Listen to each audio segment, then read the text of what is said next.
Hello. So as we are business leaders, we're all turning our minds to one of the biggest challenges or crisis that's going to face any of us probably in our working lifetimes, and it's the coronavirus or COVID-19 crisis, which is now sweeping the world and having a really big impact for us here in Vietnam and in Cambodia.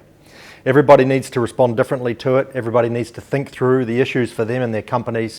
We're really thinking about this in multiple different angles. We have to think about the short, the medium, and the long term.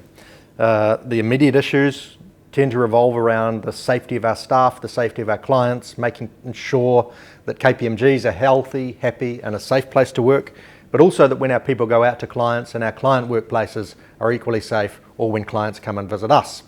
Beyond that, of course, which is part of what we would call a crisis response plan, we need to think about business continuity, and we need to think about longer term business strategies and the implications of it. So I'm going to ask some of my partners to give their thoughts, the things that we're seeing with KPMG and with our clients. And I'll start with you, Andrea. I know in the short term, you've been thinking about some of the people issues and other matters that have been impacting your clients. What are you seeing out there? Thanks, Roy. Yeah, I mean, the key for the people is safety. What you first need to do as an employer is ensure that your staff and your employees are safe and well. Looking on to the business, what you've got to do in this particular environment is manage costs. There's going to be a dip, no doubt about it. So how do we do that? What can you think about? Looking at part-time working, looking at partly paid leave, unpaid leave. That will enable you to retain talent through the crisis rather than going to the extreme of termination. You may well have people working remotely, either within Vietnam or overseas, and managing those people as well. They may not be able to come home, or they may not want to because of family reasons. What does that mean in respect of particularly overseas where they're continuing to work and there are tax and potential immigration issues to consider? Right, and as we get past that initial crisis response phase, we start to think about business continuity, how we deal with our counterparties, how we keep things going. Richard, I know there are a lot of legal issues. What are you seeing in that area? Yeah, that's right, Warwick. On the 1st of February, Prime Minister Phuc declared COVID-19 to be an epidemic in Vietnam. This has impacted clients across all sectors, impacted the sales cycle, caused interruptions to supply chain, and ultimately will lead eventually to an inability to perform contractual obligations. This has led our clients to start considering the force majeure provisions in their contracts and to consider whether force majeure can be claimed in this situation. Under Vietnam law, force majeure is quite narrowly defined and constitutes natural disasters, war and fire. However, there is a catch-all which allows the competent state authority to verify a situation as being a force majeure event. This has happened in China but has not yet happened in Vietnam. There is a principle at law that parties are free to agree contractually what constitutes a force majeure event in their contracts, and epidemic is quite commonly used in contracts. You may also consider the material adverse change provisions in contracts, or the concept that a party is frustrated with being able to complete its obligations under a contract.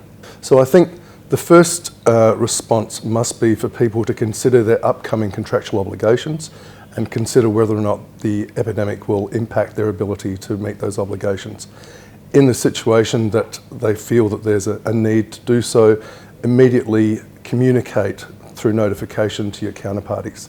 You may be able to trigger the force majeure event, you may be able to claim material adverse change, but ultimately the most important thing is to notify your counterparties, because force majeure does not forgive the obligation to pay for a previously contracted and completed obligation.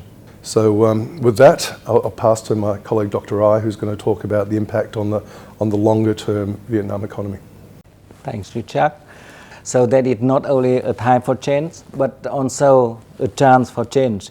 And in this kind of situation, businesses can turn into, for example, from market expansion to enhancement of corporate governance or restructuring, and achieve the result that they wanted to achieve in the past but could not. And nowadays, other thing to watch is the external environment. The customers are different, the competitors are different. Someone may be exiting from the market that you wish to enter, and then there is a chance to replace your competitor in certain market. And other thing to watch is also the government incentives and government program to handle the situation like coronavirus. In the end, you may see that your market share can be increased after the crisis, and that is something for you to think about, to diversify your business and take a chance to take very bold decision in order to achieve your business performance. Great. So I think we've covered there the short-term issues, immediately responding to the crisis, thinking about people, the business continuity issues, looking at our legal obligations, our financial commitments, the way our businesses are surviving, but also really importantly, the longer-term issues, and thinking about how a crisis like this can help us rethink about our strategies and how we orient our business for long-term success. It's said that during times of crisis, leadership and business leaders are in some of the loneliest roles around. Everybody's looking to you for ideas, everybody's looking to you for direction, for strategy. So I hope you enjoyed the opportunity, as we have, as business leaders, to share our thoughts. And I know our doors are open. Everybody at KPMG here in Vietnam and in Cambodia are ready to talk through these issues, to help businesses solve the problems and to ensure that together we all get through this, we come out better and stronger, as we really believe Vietnam is going to, and Cambodia too. Thanks a lot, everybody.